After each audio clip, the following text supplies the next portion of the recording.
Welcome to a new video. Today I want to tell you about 6 urban legends that are said to have taken place in the rock and metal universe. It's about pacts with the devil himself, secret messages and curses. So let's not talk for long, let's get straight into it.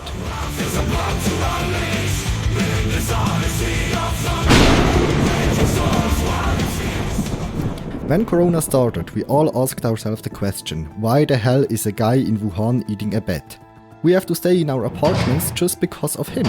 But the unknown gourmand from China wasn't the first to eat this rather special delicacy.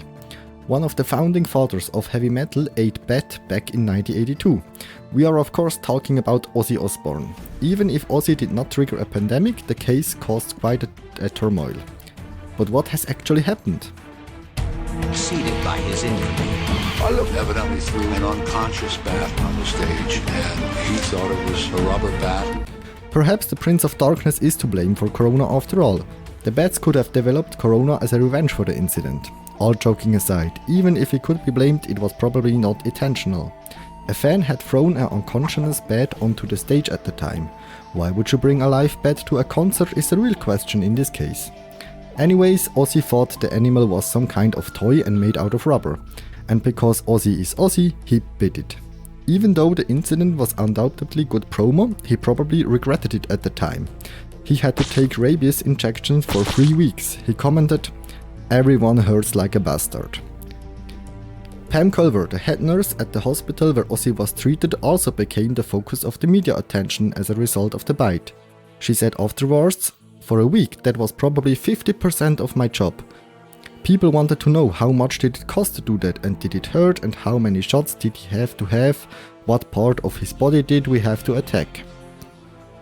But Ozzy wasn't the first to go after animal heads. There was a similar incident 13 years earlier, at least allegedly. Legend has it that someone threw a chicken onto the stage during an Alice Cooper concert. I really wonder why people bring animals to concert. In any case, the shock rocker is said to have bitten the animal in the head and drank its blood. The headline, "Alice bites head off a chicken and drinks the blood," quickly made the rounds and still forms the Alice Cooper myth today. The truth, however, is a little different. A chicken did indeed die that evening, but not at the hands or mouth of Alice. Someone actually threw a chicken onto the stage, and Alice took the chicken and threw it back into the crowd. He thought it could fly away. After all, it's a bird. But he was wrong. The bird landed in the audience and died there. It was probably trampled to death. But the headlines were made and Alice Cooper did not deny the rumors. After all, it was promo. The label boss at the time, Frank Zappa, said to Alice Cooper, "Well, whatever you do, don't tell anyone you didn't do it. Everybody loves it. You are the most notorious character of all time now." The myth of the headless chicken lasted a long time and contributed to Alice Cooper's legacy. I wonder what kind of medication Alice would have had to take back then.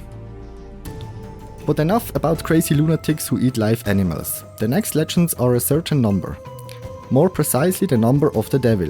666 has long been associated with the occult and evil. The origin of the number can be traced back to the Bible, which is known to have been written before 1982. However, the album, The Number of the Beast by Iron Maiden, was released in 1982.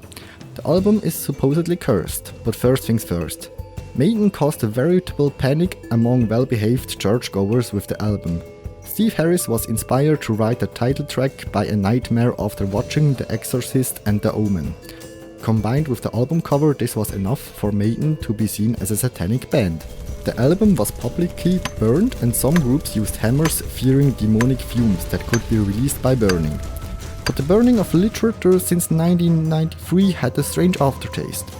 Well, there's more to the story than a few overzealous Christians. The production of the album was allegedly characterized by mysterious technical glitches. Equipment broke down, the electrics went on strike a few times, and a mysterious cold is said to have gripped the rooms. Funnily enough, similar incidents are said to have occurred during the production of The Exorcist. But that's not all. Martin Birch, the album's producer, was on his way home one Sunday evening when his Range Rover collided with a van. He got out and couldn't believe his eyes when he saw a half dozen nuns in the van.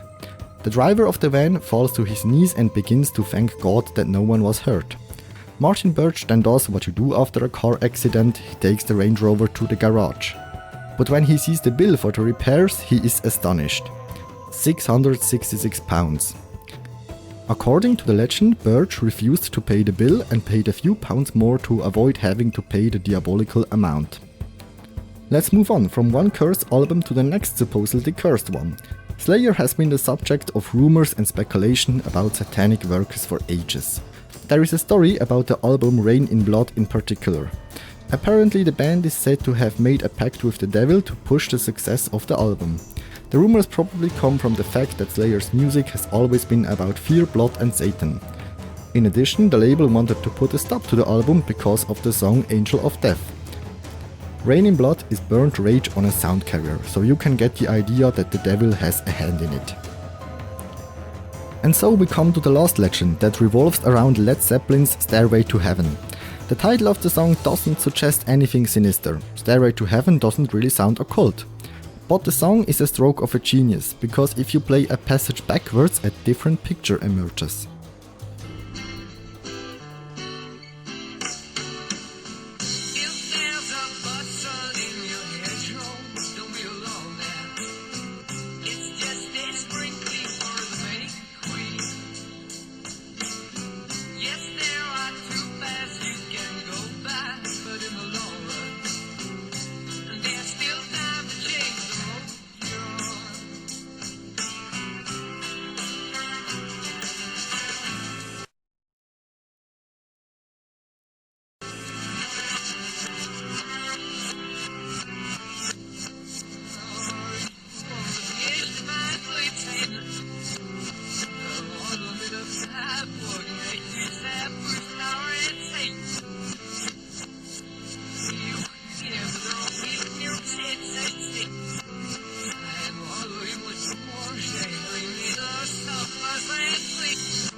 Several band members have claimed that no messages were hidden, but you can't deny that the words Satan and 666 are clearly audible.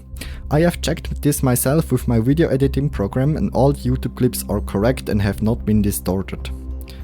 Whether this is just a coincidence or whether there really is a hidden message is not known for sure, but it's actually brilliant. The passage appears in the original clip. Yes, there are two paths you can go by, the stairway to heaven or backwards to hell. That's it for my selection of urban legends from the rock and metal scene. Do you know any others? Feel free to write them in the comments. If you liked the video, please give it a like and consider subscribing to the channel.